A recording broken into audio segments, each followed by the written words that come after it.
सो हम लोग थे रॉबर्ट कॉक्स पे। रॉबर्ट कॉक्स का समझाता है हम लोगों को कि हर चीज सिर्फ गिवन नहीं होती है, उसके फॉर्मुलेशन खुद से भी होता है। तो हमें जरूरत है उसके हिस्टोरिकल फॉर्मेशन को समझने की, कैसे वो फॉर्म हुआ। Okay, then next is Alexander Wendt. Next in line is Alexander Wendt. Alexander Wendt क्या बोलता है, एक बहुत फेमस उसका टाइटल है उसकी थीसिस का। वो बोल रहा है कि anarchy is what state make of it. Please जिसका भी माइक ऑन है उसको ऑफ कर लीजिए। तो वो अपने थीसिस का टाइटल देता है anarchy is what state make of it. Anarchy क्या है? सब लोग बार बार बोल रहे हैं कि अनार्की अनार्की, स्टेट आईआर में, इंटरनेशनल पॉलिटिक्स में अनार्की है। बट अनार्की वो बोलता है क्या है? It is ultimately what state make of it, कि जो स्टेट उसको बना रहे हैं। अगर स्टेट चाहेंगे इस अनार्की में कॉपरेशन हो, तो ये अनार्की अपने आप कॉपरेटिव हो जाएगी। अगर स्टेट चाहेंगे ये अनार्किक नेचर ना हो कि यहाँ पर हम लोग सब टाइज में या अलायंस में रहें, तो अलायंस सिस्टम हो जाएगा। तो अल्टीमेटली वो एक चीज पे स्ट्रेस करता है कि it is all related to construct, कि कैसे हम किसी चीज को बना रहे हैं। तो he is a very famous thinker of a theory called constructivism, जो हम बाद में पढ़ेंगे। कि हर चीज हम सिर्फ कंस्ट्रक्ट करते हैं, कुछ भी चीज हमारे को गिवन नहीं है। जो भी आज हम पढ़ रहे हैं कॉन्सेप्ट क्या है, अपने आप ऐसा थोड़ी है कि हम आए और हमारे पास ये कॉन्सेप्ट अवेलेबल थे। हम लोगों ने खुद से क्रिएट की। कंस्ट्रक्टिविज्म मीन्स हम हर चीज खुद से क्रिएट कर रहे हैं। तो ये जो हम अनार्की की बात करते हैं इंटरनेशनल पॉलिटिक्स में, ये एक ऐसी कंडीशन है जो हमने खुद से क्रिएट की है। और क्योंकि ये ऐसी कंडीशन है जो हम खुद से क्रिएट किए हैं, हमारे पास इतनी पावर भी है कि हम इसको रिक्रिएट कर दें अपनी चॉइस के according. Got it? So we will always have the power to recreate it. Is that fine? Okay. तो हमारा रियलिज्म विद दिस क्रिटिसिज्म खत्म होता है। किसी को रियलिज्म में एज अ होल कोई भी डाउट, जितना हमने 3 दिन की क्लासेस में कवर किया, सारे थिंकर, सारे कॉन्सेप्ट, किसी को उसमें कुछ भी कंफ्यूजन, कोई भी डाउट, तो अभी पूछ लीजिए, उसके बाद हम नया कंसेप्ट स्टार्ट करेंगे। मैम मुझे पूछना था देयर आर ओनली 3 critiques ना ऑफ हाँ दिस हाँ रियलिज्म। हाँ, और भी बहुत क्रिटिक जो छोटे मोटे होंगे, जैसे मार्क्सिज्म वगैरह के होंगे। जब हम मार्क्सिज्म पढ़ेंगे तो हम उस एंगल से देख लेंगे, बट ये बहुत 3 मेजर क्रिटिक थे। मैम मुझे पूछना था कि जैसे हम रियलिज्म को प्रिपेयर करेंगे अपने एग्जाम के पर्सपेक्टिव से, तो हमें कैसे करना है कि पहले तो रियलिज्म क्या है, उसके बाद उसको क्या बोलते हैं, उसके अलग अलग थिंकर्स जो सपोर्ट करते हैं, फिर जिसने थिंकर्स ने क्रिटिसाइज करा है, इस पैटर्न में करें ना, मतलब प्रिपेयर हाँ, मैं एक सारे थोड़ा टॉपिक्स। शॉर्ट वो दे देती हूँ आप लोगों को, रिकैप कि जी हम लोगों ने कैसे जी स्टार्ट किया, ठीक है? तो जिसको भी जी। कोई दिक्कत होगी तो इसी से याद आ जाएगा। हमने पहले, सॉरी, इसको पहले और स्टार्टिंग से जाते हैं। सबसे पहले हमने पढ़ा इंटरनेशनल रिलेशंस को, कि इंटरनेशनल रिलेशन क्या है। उसके बाद हमने इसको किससे डिफर किया? इंटरनेशनल पॉलिटिक्स से। तो international relations versus international politics, दोनों में डिफरेंस था। ये इसका सब पार्ट था। ओके, ये हमने सबसे पहले एक बेसिक क्वेरी जानी। उसके बाद हमने जाना थ्योरी क्या है, कि अगर हम इंटरनेशनल रिलेशन की थ्योरी की बात कर रहे हैं तो थ्योरी एक्चुअली में है क्या। उसके 2-3 फीचर्स हमने पढ़े, एक थिंकर पढ़ा और कंसेप्ट पढ़ा फॉल्सिफिकेशन का। ओके, किसी को इनमें किसी भी कॉन्सेप्ट पे डाउट हो तो अभी पूछ लेंगे, इसलिए मैं एक रिकैप दे रही हूँ। उसके बाद हम लोगों ने पढ़ा रूट्स ऑफ रियलिज्म, या रियलिज्म की स्टार्टिंग कैसे हुई। तो अब हमने स्टार्ट की अपनी पहली थ्योरी आईआर की, जिसका नाम था रियलिज्म। और उसके लिए हमने स्टार्ट किया इसके रूट्स। तो सबसे पहले हमने किसको पढ़ा? हमने पढ़ा सबसे पहले थूसिडाइडिस को। और उसके बाद हमने थूसिडाइडिस ट्रैप को भी डिस्कस कर लिया था। थूसिडाइडिस का हमने सबसे पहले फेमस पेलोपोलेशन वॉर और मिलियन डायलॉग, कि कैसे वो कन्विंस करता है, क्या क्या वो रियलिज्म के फीचर्स देता है। Then we studied Machiavelli. Machiavelli the prince, और कैसे उसने सबसे इंपॉर्टेंट काम किया आईआर का, जो कि था एथिक्स और पॉलिटिक्स को अलग कर देना। Then we studied Hobbes. ये हॉब्स कैसे लेवियाथन का कंसेप्ट दे रहा है, वो उसके लिए ह्यूमन नेचर कैसा है, nasty, brutish and short, Leviathan उसकी किताब, उसके बारे में पढ़ा। Then we studied E.H. Carr, 20 years crisis, और उसने कैसे इन सब जो इससे पहले वाले लोग थे उनको बोला कि सिर्फ आइडियलिस्ट या उटोपियन है। उसके बाद हमने पढ़ा मॉर्गेंथ्यू और उसके फेमस 6 प्रिंसिपल, और आज उनका क्रिटिक किया बाय टिकनर। ये हमारा, और ये जो हमारे थिंकर्स थे ये कौन थे? हमारे क्लासिकल रियलिस्ट। ये सारे हमारे कौन थे? Classical realist. तो जैसे जैसे कोई थ्योरी फॉर्म होती है तो जो काउंटर उसका क्रिएट होता है, जो लोग उससे अग्री नहीं करते वो अपना ओपिनियन रखते हैं, उसको क्वेश्चन करते हैं। तो मॉर्गेंथ्यू के बाद, काफी मॉर्गेंथ्यू फेमस थिंकर था, तो उसके बाद जो क्रिटिक आया उसको किसने रिफॉर्मुलेट किया? हम हमारे लिए नियो रियलिस्ट या स्ट्रक्चर रियलिस्ट जो इसके बाद आए। उसमें सबसे इंपॉर्टेंट नाम हमने किसका पढ़ा था? वॉल्ट्स का। एक सेकेंड।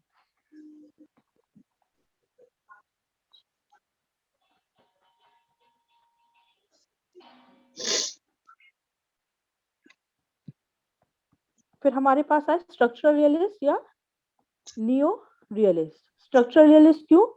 क्योंकि वो किसकी बात कर रहे हैं? स्ट्रक्चर की। उसमें सबसे इंपॉर्टेंट हमने पढ़ा वॉल्ट्स, और उसमें भी हमने डिवाइड देखा between defensive and offensive realist. तो हमारे पास वॉल्ट्स का जो था वो था डिफेंसिव, और ऑफेंसिव में था हमारे पास मीयरशाइमर, जॉन मीयरशाइमर। उसके बाद हमने मैम नॉन क्या नाम बताया वेस्टर्न, आपने? जॉन? जॉन? मीयरशाइमर, आपके नोट्स में है, देखना आप, जॉन मीयरशाइमर। और इसकी इन सबकी बुक्स का नाम उसी में मेंशन है, एक बार नोट्स देख लेना। उसके बाद ये वेस्टर्न पर्सपेक्टिव से हो गया। फिर हमने इंडियन पर्सपेक्टिव से पढ़ा। इंडियन पर्सपेक्टिव से सबसे पहले हमने किसको पढ़ा? इंडियन नहीं, नॉन वेस्टर्न। तो नॉन वेस्टर्न में सबसे पहले हमने इंडिया में पढ़ा किसको? कौटिल्य।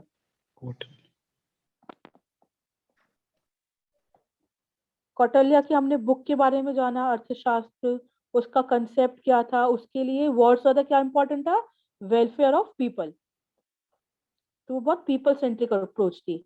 और अल्टीमेटली उसके लिए जो उसने मंडला थ्योरी दी, कैसे उसने मंडला थ्योरी के थ्रू समझाया एक राजा को कैसे रूल करना है। ओके। उसके बाद हमने चाइनीज थिंकर पढ़ा, सुनजू, जिसकी सबसे famous art of war.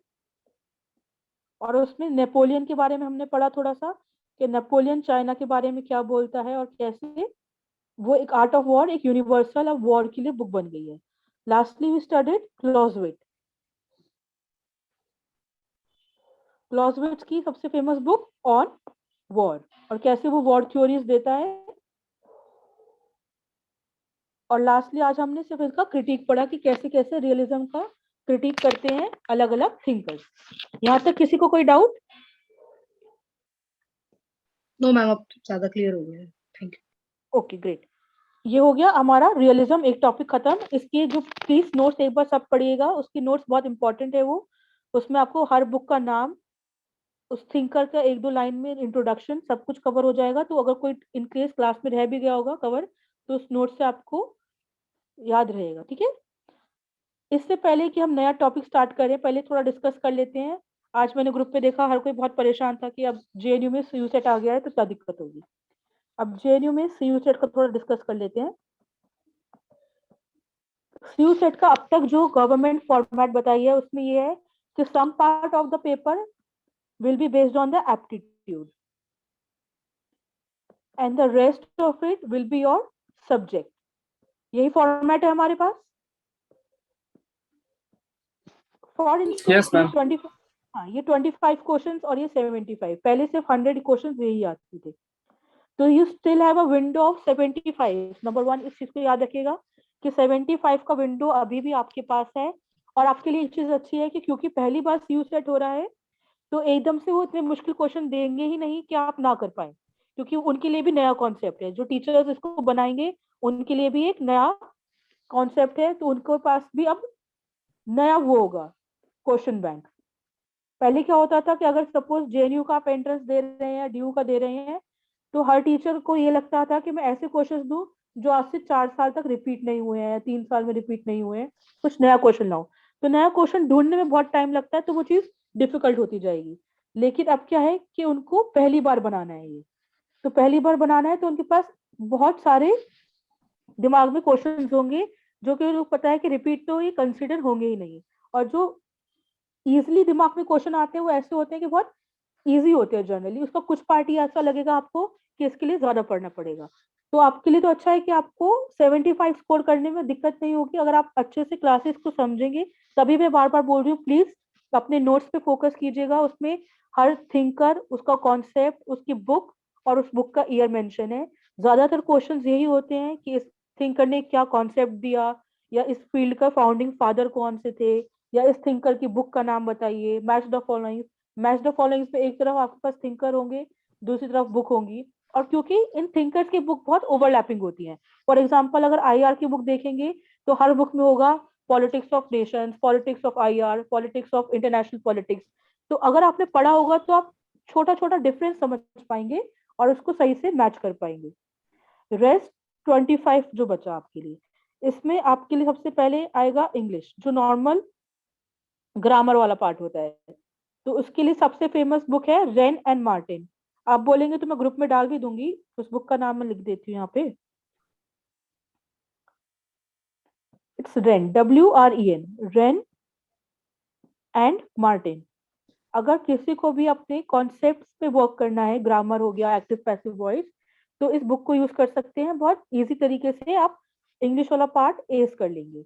Second है आपका quantitative reasoning and qualitative reasoning.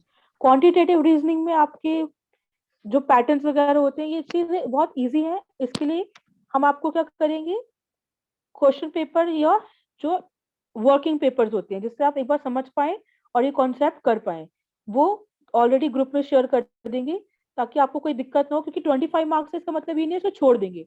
अगर आप 25 मार्क्स के लिए भी थोड़ा पढ़ लेंगे तो कोई उसमें दिक्कत नहीं है, इजी होता है एप्टीट्यूड उसका, बहुत ज्यादा डिफिकल्ट नहीं होगा। जो नॉर्मल बेसिक वो होता है सीरीज, जैसे नंबर सीरीज हो गई 2 4 6, नेक्स्ट क्या होगा क्वेश्चन मार्क, तो आपको पता है कि 2 2 का गैप है तो ये 8 होगा, 3 का गैप है तो ये होगा। या नॉर्मल पैटर्न है, अगर यहाँ पे बॉल है, अब नेक्स्ट में यहाँ पे ऑब्जेक्ट है, तो थर्ड में ऑटोमेटिकली यहाँ पे होगा क्योंकि वो साइक्लिकल ऑर्डर में चल रहा है। तो ऐसे क्वेश्चन आएंगे जो आप आंसर कर पाएंगे, उसके लिए टेंशन मत लीजिए आपको, ताकि इसकी प्रैक्टिस हो जाए। साथ में प्रैक्टिस पेपर शेयर कर देंगे रिगार्डिंग एप्टीट्यूड, तो उसके लिए टेंशन मत लेना। लेकिन अगर फिर भी किसी को कोई भी डाउट है रिगार्डिंग सीयू सेट, उन्हें लग रहा है कि नहीं अभी भी मुझे डाउट है, तो प्लीज पूछ लीजिए, तो ताकि अगर आप डाउट क्लियर करेंगे उसके बाद ही आप सही से पढ़ पाएंगे, वरना आपके दिमाग में सिर्फ एक ही चीज का डाउट रहेगा, सीयू सेट का। किसी मैम को कोई नेगेटिव भी डाउट मार्किंग हो, होगी इसमें ना? नेगेटिव मार्किंग का अभी बताया नहीं है, होगी या नहीं मैम होगी बीएचयू मैं बता। और डीयू में भी मैम सी सेट अप्लाई होगा? हाँ ड्यू में भी होगा सीयू सेट का। सीयू सेट का फॉर एग्जाम्पल आप में से किसी ने कभी लॉ का एंट्रेंस दिया है क्लैट, या यस किसी मैम ने मैंने जो दिया है। हाँ ठीक है ना, तो मैम उसमें वो आपने क्या कॉलेज किया अलॉट था। होते हैं ना रैंक के बेसिस पे? हाँ, फॉर एग्जाम्पल लॉ, IITs, या आपके इसके लिए नीट, इन सब के लिए क्या होता है, एक ही टेस्ट होता है, एक ही पेपर होता है, सब लोग एक पेपर देते हैं। उस एक पेपर की सपोज किसी क्या है 400, किसी क्या है 450 और किसी क्या है 300, तो मैंने ग्रुप में डिवाइड कर दी कॉलेजेस कि जिसके 400 से 450 में के बीच में मार्क्स आएंगे तो वो कॉलेज नंबर ए में एडमिशन ले सकता है। जिसके 300 से 350 के बीच में मार्क्स आएंगे वो कॉलेज बी में जा सकता है, और जिसके उससे कम है वो कॉलेज सी में जा सकता है। तो ऐसे कॉलेज को हमने based on your marks divide कर दिया। तो मैम मुझे बात अल्टीमेटली पूछनी आपने, थी। हाँ जी, अरे बीच में मत मैम ये बोलती पूछना है। था कि जैसे हम एंट्रेंस देंगे एमए का, तो अगर हम उसमें से इंटरनेशनल रिलेशन में देना चाह रहे हैं, जो जेएनयू में है जैसे IRAM वगैरह इंटरनेशनल रिलेशंस में, तो मान लीजिए हम एंट्रेंस एग्जाम दे रहे हैं और वो कोर्स डीयू में है ही नहीं, तो मतलब फिर हमारा कैसे होगा? तो कुछ वो कोर्सेज आपके लिए ऐसे नहीं भी होगा। तो है ना हाँ, जो जो पर्टिकुलर एक कोर्सेज ही ऐसे यूनिवर्सिटी हैं, में? हाँ हम्म। जो कोर्सेज ऐसे हैं कि जिनका एक ही एंट्रेंस है, जैसे वो सिर्फ जैसे कि हम्म। IRAS है वो जामिया हम्म। में है, जी डीयू में नहीं है, जेएनयू मैम में है। मैम शायद 6 यूनिवर्सिटी हैं जो ये कोर्स कराती हैं मैम इंटरनेशनल रिलेशन में, तो शायद उसमें इसके बाद जेएनयू के बाद उसमें Correct. कट ऑफ मतलब हाँ, मैम मैंने मतलब वो पहले देख रखा ये है जैसे। हाँ मैं वही बता रही हूँ यस। कि पहले वो ये आइडेंटिफाई करेंगे कि ये जी जी कोर्स कौन कौन सी यूनिवर्सिटीज में है। फॉर जी एग्जाम्पल डीयू मैम। में आईआर नहीं मैम है स्पेसिफिक। एक हाँ सेंट्रल यूनिवर्सिटी ऑफ बोलने एक है लगा। Ma'am central university of South Bihar, वो कराती है ये। सेंट्रल यूनिवर्सिटी ऑफ केरला कराती है। और अच्छा, हाँ, ये तो एक जब असम इतनी सारी यूनिवर्सिटी है जी मैम, यूनिवर्सिटीज मैंने हैं देख तो रखा है। हाँ जी जी ठीक है, तो जैसे अच्छी यूनिवर्सिटीज हैं तो वो आपको जी 6 के लिए देंगे, है ना। मतलब मैम जैसे बेसिकली यही है। मैम जैसे अब हाँ जेडीयू ने पहले बोला इसके लिए, फिर अब जेएनयू बोल रहा है, तो ऐसे बाकी यूनिवर्सिटी भी मतलब अलग अलग ऑफिशियल अपनी स्टेटमेंट देंगी या कब फाइनल होगा कि कौन कौन सी इसके अंडर आ रही है जिन्होंने एक्सेप्ट कर लिया है इसको? देखो, जो जो यूनिवर्सिटी यूजीसी के अंडर होती है, अगर यूजीसी जी। बोलेगा कि हम लोग हम्म। अडॉप्ट कर रहे हैं, ड्यू के अंडर जितनी यूनिवर्सिटीज हैं उनको अडॉप्ट करना हम्म। पड़ेगा, कि यूनिवर्सिटी बोर्ड ने बोल दिया, तो ऐसे एक तो ये अभी ऑफिशियल हुआ नहीं ना स्टेटमेंट मैम? हर यूनिवर्सिटी। क्योंकि जेएनयू एक ऑटोनोमस यूनिवर्सिटी है, जेएनयू खुद के रूल्स बनाती है और अपने उसका अलग रूल्स एंड वो चलता है पैटर्न, इसलिए जेएनयू का अलग से ऑफिशियल स्टेटमेंट आया। बट ऑलमोस्ट हर यूनिवर्सिटी एक ऑफिशियल स्टेटमेंट देगी। ठीक है। मैम मैम मेरा ये एक question. M A P O L M, hello ma'am, हाँ हाँ एम ए बोलो। पी ओ एल एम और M A P I S M का जो एग्जाम है वो अलग ही होगा ना? एक ही एग्जाम तो नहीं होगा अगर सी यू सेट नहीं भी नहीं, कंडक्ट अलग होगा, करता है अलग तो? होगा। तो दोनों, तो जो हम लोग अभी पढ़ेंगे तो हम लोग को उसी के तरह पी आई एस एम भी अलग पढ़ना होगा और हम लोग को पी ओ एल एम भी थोड़ा सा अलग होके पढ़ना पड़ेगा।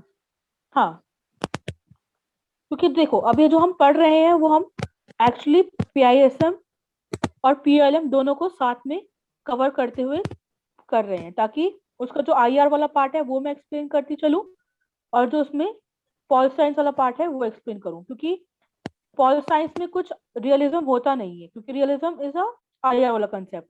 इसलिए अभी आपको लग रहा है कि आपने सिर्फ पीआईएसएम पढ़ा है। जो हम नया टॉपिक स्टार्ट करेंगे वो है लिबरलिज्म। तो लिबरलिज्म पहले मैं आपको as a topic, as an ideology समझाऊंगी कि एज एन आइडियोलॉजी लिबरलिज्म क्या है, उसके क्या कॉन्सेप्ट है। तो वो आपका आ गया पीओएलएम में। उसके बाद लास्ट में आपको मैं लिबरलिज्म, हाँ, करंट अफेयर्स में जैसे मैंने एक क्वेश्चन देखा था उसमें था कि which state has the statue of unity. अब ये सब यस चीजें मैम, आपको थोड़ा गुजरात। थोड़ा मैम मैम इसमें मैं वर्ल्ड हिस्ट्री का भी क्वेश्चन मैम आ जाता है और इंडियन हिस्ट्री भी आ जाती है, मॉडर्न का भी। किसमें स्ट्रेटेजी क्या आएगी? मैम किसमें आ जैसे जाती है मैम मैम पॉल में और पीएसएम में मैम मैंने देखा था। हाँ, मैं वर्ल्ड हिस्ट्री पढ़ाऊंगी, मैंने कब कहा कि हम लोग वो कवर नहीं करेंगे। हम लोग वर्ल्ड हिस्ट्री और जो इंडियन हिस्ट्री वाला पार्ट है, इंडियन हिस्ट्री ज्यादा नहीं आती, वर्ल्ड हिस्ट्री आती है। वर्ल्ड हिस्ट्री से जो पैक्ट्स एंड ट्रीटीज हैं वो कवर होंगे। जैसे फॉर एग्जांपल आइडियलिज्म जो आपने पढ़ा, किसी ने नोट्स में पढ़ा था आइडियलिज्म? नोट्स में मैंने स्पेशली 2 चीजें आइडियलिज्म के बारे में मेंशन की हैं। किसी ने नोट्स पढ़े तो उन्हें पता होगा आइडियलिज्म का कॉन्सेप्ट। जो एक तो क्लासिकल थिंकर्स थे आपके प्लेटो वगैरह, लेकिन मॉडर्न टाइम्स में वुड्रो विल्सन। वुड्रो विल्सन कौन थे? US Prime President. US president, great. वो थे US president during world war 1। तो उन्होंने एक कॉन्सेप्ट दिया जिसको 14 प्रिंसिपल्स दिए उन्होंने, कि हम इन इन चीजों को फॉलो करेंगे आज के बाद वर्ल्ड लेवल पे, ताकि वॉर दोबारा ना हो। और इसका प्रोडक्ट क्या था? League of Nations. League of Nations इसका, हाँ, बाय प्रोडक्ट था। लेकिन क्या हुआ, वुड्रो विल्सन यूएस को रिप्रेजेंट करने आए थे, लेकिन US he league of nation join नहीं कर पाया। क्यों नहीं कर पाया? क्योंकि यूएस में आपके प्रेसिडेंट ने कुछ भी बोला हो, उस चीज को कौन सैंक्शन करता है? उनकी कांग्रेस, उनकी पार्लियामेंट। वहां पे जब तक वो चीज सैंक्शन नहीं होगी आप उसका पार्ट नहीं बन सकते। तो कांग्रेस ने मना कर दिया कि हम ऐसे किसी भी ग्रुप का पार्ट नहीं बनेंगे। तो यूएस प्रपोज किया लीग ऑफ नेशन, लेकिन खुद उसका पार्ट नहीं बन पाया। और लीग ऑफ नेशन बाद में रिफॉर्म होकर क्या बना? United Nations. यूनाइटेड नेशंस का प्रीडिसेसर कौन था? League of nation. तो ये क्वेश्चन आ सकते हैं आपके पेपर में कि यूनाइटेड नेशंस का प्रीडिसेसर लीग ऑफ नेशन था। वुड्रो विल्सन कितने प्रिंसिपल्स दिया? और वुड्रो विल्सन को इसलिए लोग क्या कहते हैं? आइडियलिज्म। कि इसके कंसेप्ट को क्या कहते हैं, आइडियलिज्म, कि बहुत आइडियल कंसेप्ट था, ऐसा पॉसिबल ही नहीं है कि स्टेट ये कॉन्सेप्ट इतना आइडियल था कि ऐसी बातें फॉलो कर ली। तो आपको ये छोटी छोटी डिटेल्स नोट्स में मेंशन है, एक बार पढ़िएगा। तभी मुझे लग रहा था आप में से कोई क्वेश्चन नहीं पूछ रहा रिगार्डिंग ऑल दिस, कि आपको क्लियर होगा। Okay Also, ma'am, this year, हाँ पूछो। मैम इस साल जो है मैम ऑलमोस्ट 15 क्वेश्चंस इकोनॉमिक्स से भी थे ओके इकोनॉमिक्स में क्या पार्ट था पीआईएसएम उसका? में।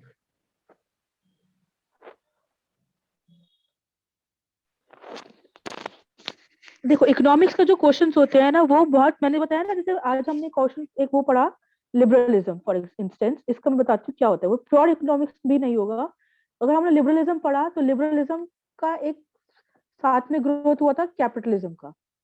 अब कैपिटलिज्म से क्वेश्चन जो है वो ऑलमोस्ट लिंक्ड है पॉल साइंस वाले।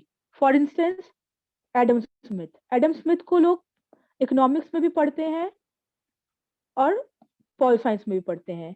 देन रिकार्डो, देन किनीस। तो ये सो थिंकर्स हैं, बहुत से थिंकर्स उस टाइम के क्या होते थे, बहुत ओवरलैपिंग जॉनर रखते थे, इन द सेंस कि वो साइंस में भी होंगे, वो पॉल साइंस भी पढ़ रहे होंगे, वो हिस्ट्री भी कर रहे होंगे, तो उनका जो डोमेन है वो बहुत बड़ा होता था। तो हम किसी एक चीज में उनको मोल्ड करके नहीं रख सकते कि नहीं ये सिर्फ इसी का थिंकर है। तो उनकी कॉन्सेप्ट्स कभी कभार ओवरलैपिंग होते हैं। For example Adam Smith concept दिया था पॉलिटिकल इकोनॉमी का। अब पॉलिटिकल इकोनॉमी क्या है, कि कैसे हमारी पॉलिटिक्स हमारी इकोनॉमी को अफेक्ट करती है और उन दोनों का आपस में इंटरलिंकेज। ये सबसे पहले कॉन्सेप्ट की स्टार्ट ही एडम स्मिथ ने की थी, और उसने एक किताब दी थी, कौन सी, wealth among a nation. Study into wealth of nations. A study into wealth of nations. तो वेल्थ ऑफ नेशंस क्या है, तो उसमें उसने पॉलिटिकल इकोनॉमी को भी डिस्कस किया था। उसके बाद उसका जो साथी था वो था रिकार्डो। फिर रिकार्डो ने अपना कॉन्सेप्ट दिया। जॉन किनीस को भी हम एक लिबरल थिंकर मानते हैं। तो जैसे जैसे हम कॉन्सेप्ट के साथ प्रोग्रेस करेंगे, हम कोशिश करेंगे कि उससे रिलेटेड जो इकोनॉमिक एक्सपेक्ट है वो भी कवर करें, और पॉलिटिकल एक्सपेक्ट है वो कवर करें, और लास्टली जो उसका आईआर वाला पार्ट है, ताकि कुछ भी ऐसा ना रहे कि रह जाए और आपको लगे कि हम पढ़ के नहीं आए। और कभी कभार इनकेस ऐसा हो कि आपको लगे कि आपने पढ़ा नहीं है, लेकिन अगर आपको नाम याद है, फॉर एग्जाम्पल आपको याद था कि एडम स्मिथ एक लिबरल थिंकर है, तो उसमें वो पूछ रहे हैं कि एडम स्मिथ के फीचर्स बताइए। तो लिबरलिज्म के अगर आपको फीचर याद होंगे तो हमेशा फ्री मार्केट की बात करते हैं। लिबरल नाम से ही समझ आ जाएगा आपको, फ्री, लिबरल का मतलब ये है फ्री। तो आप उसमें आपको लगेगा फ्री मार्केट से रिलेटेड फीचर्स कौन कौन से हैं, तो आप गेस कर पाएंगे कि ठीक है फ्री मार्केट के ये फीचर्स हैं, तो हम इसको आंसर मान सकते हैं। बहुत बार ऐसा होता है क्वेश्चन पेपर में कि आपको पता नहीं होगा एग्जैक्ट आंसर, बट आपको वहां पे लगाना है एक एजुकेटेड गेस। एजुकेटेड गेस क्या होगा आपका, कि आप सोचेंगे कि ये चीज कहाँ से डिराइव हुई है। फॉर एग्जाम्पल अगर कोई थिंकर लिबरल है, तो लिबरल थिंकर है तो लिबरलिज्म के आप उस वक्त फीचर्स याद करेंगे, क्या ये फीचर्स यहाँ फिट हो रहे हैं, हाँ ठीक है। अगर ये लिबरल मार्क्सिस्ट है, या ये बात जो कर रहा है वो मुझे मार्क्सिस्ट वाली लग रही है, तो मे बी ये थिंकर मार्क्सिस्ट हो। Got it. कभी कभार ऐसा होगा, फॉर एग्जाम्पल आपको 5 थिंकर या 4 थिंकर दे दिए, नंबर 1 आपको दे दिया वॉल्स, फिर आपको दे दिया सुनजू, थर्ड आपको दे दिया कार, और फोर्थ आपको दे दिया फॉर इंस्टेंस मार्क्स। और सपोज आपने कार का नाम नहीं सुना, लेकिन आपने वॉल्स, सुनजू और मार्क्स का नाम सुना है, तो आप कैसे गेस लगाएंगे कि इनमें से ऑड वन आउट कौन सा है? आपको ये याद रहेगा कि वॉल्स रियलिस्ट था, आपको ये याद रहेगा कि सुनजू भी रियलिस्ट था, फिर आपको याद आएगा कि मार्क्स का तो हमें पक्का पता है कि वो तो एक मार्क्सिस्ट या कम्युनिस्ट है। तो ऑड वन आउट कौन सा बचा? कार। तो अगर मार्क्स कम्युनिस्ट है और बाकी 3 एक ही आंसर सही होगा, तो आप ऑटोमेटिकली ये अज्यूम कर लेंगे कि कार भी एक रियलिस्ट ही होगा, और आपके लिए मार्क्स वहां पे ऑड वन आउट हो गया। तो कभी कभार ऐसा होगा कि आप एक आंसर तुरंत गेस नहीं कर पाएंगे, लेकिन उसके बाकी ऑप्शंस को फिर एक्सप्लोर कीजिए कि आप उनके बाकी ऑप्शंस के बारे में क्या जानते हैं। उस बाकी ऑप्शंस के बारे में जो आप जानते हैं, तो उसमें आप अपने दिमाग में एक चार्ट बनाइए। चार्ट कैसा बनेगा कि इनमें कॉमन बातें कौन सी हैं और डिफरेंट बातें कौन सी हैं। फॉर एग्जाम्पल आप 4 में से 3 थिंकर्स जानते हैं, 3 के बारे में ए बी सी, कि इनमें क्या क्या बातें कॉमन है और क्या क्या बातें इनमें डिफरेंट है। तो उससे आपको डी का एक गेस मिल जाएगा और आप उसका आंसर गेस कर पाएंगे। Got it? I am sorry to interrupt ma'am, but हाँ जी। मैम एक्चुअली कुछ कुछ क्वेश्चंस ऐसे हैं, जैसे मैम मैं शेयर करूंगा क्वेश्चन पेपर ग्रुप में, page number 19 to page number 23 in PISM 2021 ऐसे क्वेश्चंस पूछे गए हैं जो कि कोर इकोनॉमिक्स से हैं मैम, लास्ट टाइम लाइक ऐसा हुआ GDP था हो तो उन्होंने गया। किए थे। हाँ, आई नो। इसके लिए उन्होंने लास्ट टाइम एक कंप्लेन रेज की थी, तो होपफुली इस बार ऐसा नहीं होगा, क्योंकि लास्ट टाइम जो 10 इकोनॉमिक के क्वेश्चन थे उसके लिए काफी आउटरीच हुआ था। एक कमिटी भी बैठी थी कि इतना ओवरलैपिंग डोमेन नहीं होना चाहिए, तो होपफुली इस बार नहीं होगा। और इस बार सिर्फ जो क्वेश्चन पेपर है JNU के टीचर्स नहीं बनाएंगे। तो इस बार तो आपको, क्योंकि CU सेट है, तो वो एक मिक्स हर डिपार्टमेंट से, हर यूनिवर्सिटी से क्वेश्चन पेपर मंगवाएंगे, और उसमें से रैंडमली कुछ क्वेश्चन DU से, कुछ JNU से, कुछ किसी और यूनिवर्सिटी के सिलेक्ट करके आपके क्वेश्चन बनेंगे। तो डोंट वरी, इस बार ऐसा नहीं होगा कि आपको शॉर्ट सारे इकोनॉमिक्स या किसी और डोमेन के आ गए। Got it? Okay ma'am, thank you. और किसी को कोई डाउट? कल जो मैंने क्विज दी थी, किसी ने क्विज अटेम्प्ट करने की कोशिश करी कि उसमें कुछ डाउट आया हो किसी को?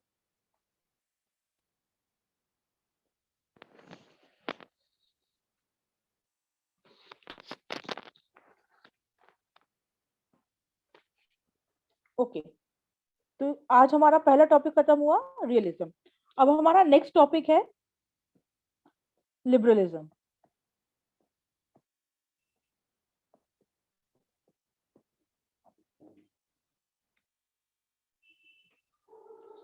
अब लिबरलिज्म को हम, पहले मैं बता देती हूँ, एज एन आइडियोलॉजी वाले पर्सपेक्टिव से पढ़ेंगे, जो कि पार्ट ऑफ पॉलिटिकल साइंस है। एंड टुवर्ड्स द एंड हम उसका IR वाला पार्ट भी कवर करेंगे। Got it? ताकि एक ही बार में आपको पूरा टॉपिक कवर हो जाए, पहले आपको IR और बाद में पॉल साइंस अलग अलग पढ़ने की जरूरत न पड़े। तो लिबरलिज्म से आप क्या समझते हैं? क्या है लिबरलिज्म?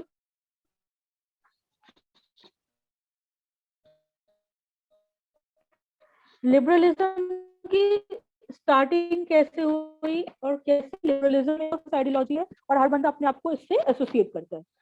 तो सबसे पहले, लिबरलिज्म एक लैटिन वर्ड है, लिबर, जो कि किससे आया? लिबर। एल से याद रखिएगा, लैटिन। लिबरलिज्म कहाँ से आया? लैटिन वर्ड लिबर से, जिसका मतलब ही था फ्री। फ्री या जो स्लेव ना हो, नॉट अ स्लेव।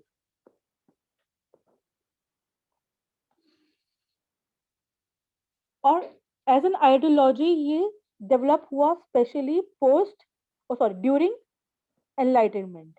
जब एनलाइटनमेंट एरा स्टार्ट हुआ और लोगों के अंदर एक अलग से सोच आई कि स्टेट को हम अब चर्च से अलग कर देते हैं, हमारे पास स्टेट का एज अ कॉन्सेप्ट होना चाहिए, उसी दौरान लिबरलिज्म का आइडिया आया। और लिबरलिज्म से पहले, ठीक है, अब कोई आइडियोलॉजी जब आती है तो उससे पहले एक आइडियोलॉजी होनी चाहिए वहां पर।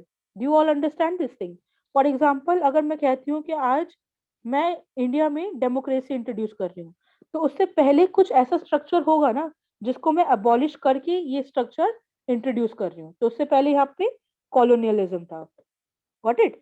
तो ऐसे अगर लिबरलिज्म आया 17th सेंचुरी के अराउंड, तो उससे पहले क्या स्ट्रक्चर था? किसी को कोई आइडिया कौन सा स्ट्रक्चर था? फ्यूडलिज्म। एग्जैक्टली उससे पहले हमारे पास क्या था? फ्यूडलिज्म।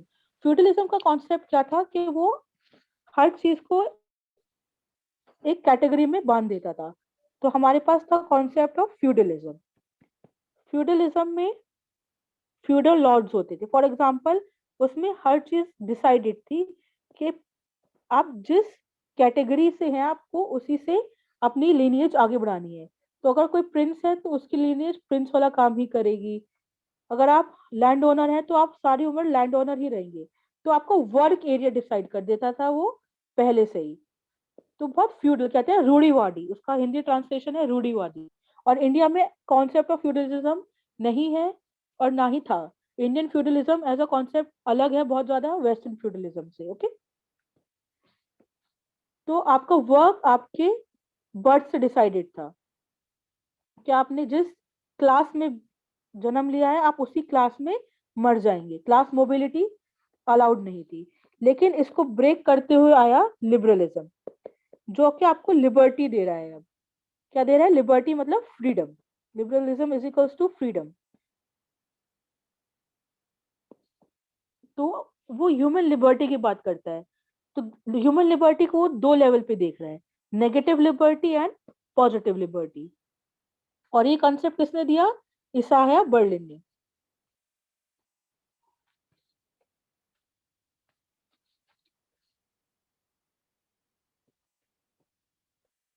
बर्लिन क्या बोलता है? नेगेटिव लिबर्टी और पॉजिटिव लिबर्टी। नेगेटिव लिबर्टी क्या है? नेगेटिव लिबर्टी में आपके पास एब्सेंस ऑफ कोरेजन है आपके ऊपर, कि आपके ऊपर कोई भी फोर्स नहीं है किसी की तरह का। एब्सेंस ऑफ फोर्स, आपके ऊपर फोर्स नहीं है, एब्सेंस ऑफ फोर्स, आपको कोई भी किसी चीज के लिए फोर्स नहीं कर पा रहा है। तो ये तो होगा नेगेटिव कॉन्सेप्ट ऑफ लिबर्टी। लेकिन पॉजिटिव क्या हुआ फिर? पॉजिटिव में क्या बताता है वो? कैपेसिटी, कि आपके पास कैपेसिटी है किस चीज की? अपनी इच्छा अनुसार एक्ट करने की, to act as your free will. तो ये आपका पॉजिटिव कॉन्सेप्ट ऑफ लिबर्टी हुआ। नेगेटिव तो ये है कि ठीक है, किसी ने आपको फोर्स नहीं किया। फॉर एग्जाम्पल, मैं एक इंसान हूं और मुझे कोई फोर्स नहीं कर रहा कुछ भी करने के लिए, लेकिन क्या अगर लेकिन मैं अब डॉक्टर बनना चाहता हूँ, क्या मेरे पास कैपेसिटी है डॉक्टर बनने की? तो इस कैपेसिटी की बात करता है पॉजिटिव लिबर्टी, कि ठीक है आपने फोर्स तो खत्म कर दिया, फोर्स हटा दिया आपने, कि आपने फ्यूडलिज्म खत्म कर दिया। क्योंकि फ्यूडलिज्म आपको मना कर देता था कि अगर आप सपोज एक लेबर हैं तो आप एक डॉक्टर नहीं बन सकते, ये फ्यूडलिज्म बोलता था। तो आपने लिबरलिज्म लाया, आपने मुझे अलाउ कर दिया कि मैं डॉक्टर बन सकता हूँ। तो वो फोर्स थी जो फ्यूडलिज्म की, वो तो आपने हटा दी। लेकिन क्या मेरे पास इतनी कैपेसिटी है, क्या मेरे पास इतना पैसा है, इतनी एजुकेशन है, इतने रिसोर्सेज है कि मैं डॉक्टर बन पाऊँ? इस चीज की बात करता है पॉजिटिव लिबर्टी, कि आपकी कैपेसिटी भी होनी चाहिए कि आप अपनी फ्री विल को परस्यू कर सके। मेरी फ्री विल है कि मैं डॉक्टर बनना चाहता हूँ, बट क्या मेरे पास है इतना टाइम कि मैं डॉक्टर बन पाऊं? ठीक है, ये दो कॉन्सेप्ट ऑफ लिबर्टी थे, ये हमने। और इसका नाम भी यही था, एक लेक्चर था इसाया बर्लिन का जिसका नाम है two concepts of liberties, two concepts of liberty.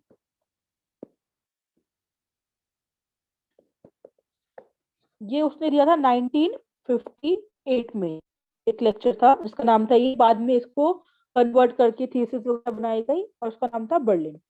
Got it? Okay, ये मीटिंग भी ऑलमोस्ट 5 मिनट में एंड होने वाली है और आज का टाइम भी हम लोग ऑलमोस्ट कवर कर चुके हैं। किसी को अब तक कोई डाउट? फिर हम लोग इस मीटिंग को दोबारा ज्वाइन नहीं करेंगे क्योंकि सिर्फ 10 मिनट की बात है। तब तक अगर आपको कोई भी इसमें डाउट है तो बताइए, फिर हम कल लिबरलिज्म को आगे बढ़ाएंगे, उसकी हिस्ट्री और उसके थिंकर्स पढ़ेंगे। अब तक जो हमने पढ़ा, किसी को कुछ डाउट प्लीज पूछ लीजिए।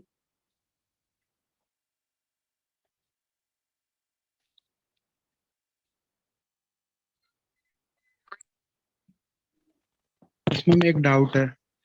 हाँ जी बोलो।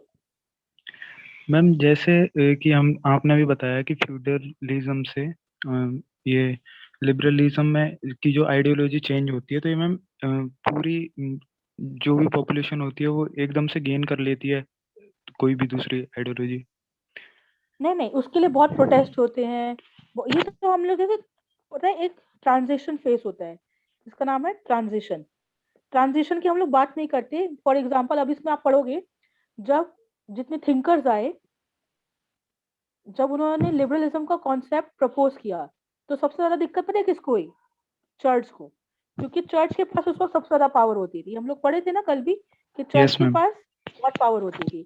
जब भी लिबरल थिंकर्स आए, उन्होंने बोला कि सब चीजों को फ्री कर दो। अब चर्च में कोई भी फादर बन सकता है, कोई भी पोप बन सकता है, सब चीजों को फ्री कर दो।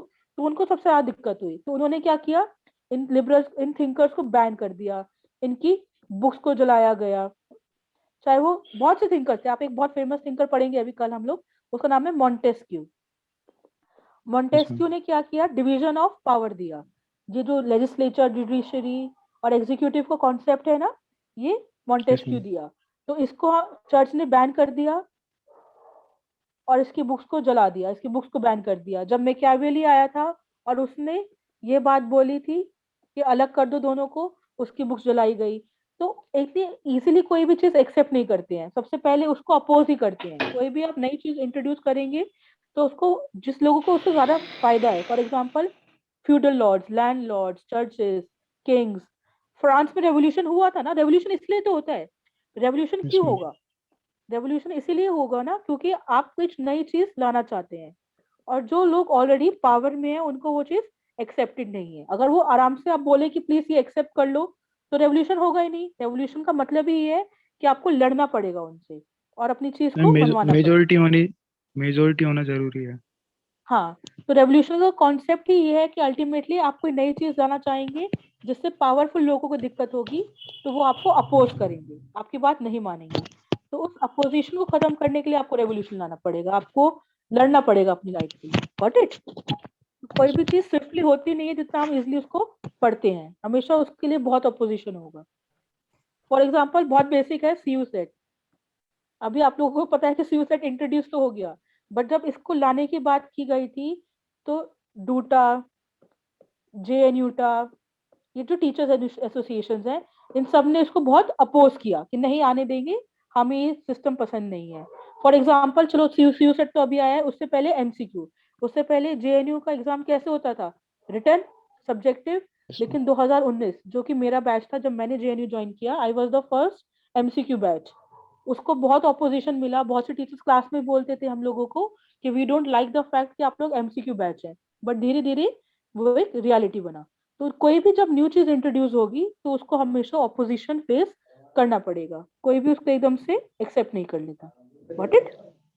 ओके। किसी और को कोई डाउट?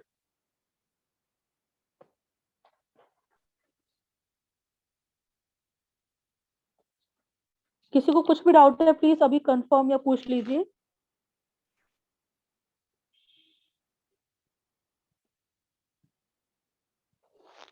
रियलिज्म से रिलेटेड भी हो सकता है, जरूरी नहीं है कि अभी लिबरलिज्म का ही होगा वो।